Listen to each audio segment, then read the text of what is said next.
सर्वप्रथम UNI न्यूजमध्ये आपला स्वागत. नांदेड महानगरपालिकेच्या अतिक्रमण पथकाने शिवाजीनगर परिसरात कारवाई करताना एका बुटाच्या दुकानदाराच्या दुकानासमोर ठेवलेला स्टँड पूर्ण चपलांसह जबरदस्तीने उचलून नेल्याची घटना समोर आली आहे.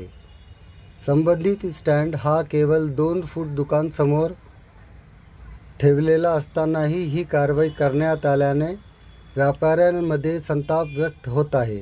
या कारवाई दरम्यान पथक आणि स्थानिक दुकानदारांमध्ये बाचाबाची झाल्याची माहिती आहे. दुकानदारांच्या मते त्यांच्या स्टँडमध्ये विविध प्रकारच्या महागड्या व स्टायलिश चपल्या होत्या, ज्यामुळे त्यांचे आर्थिक नुकसान झाले आहे.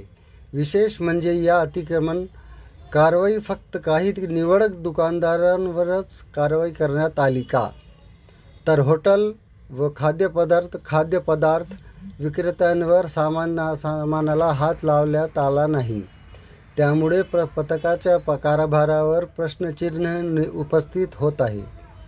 सर्वांवर समान कारवाई का करत नाही, असा सवाल व्यापाऱ्यांकडून उपस्थित केला आहे.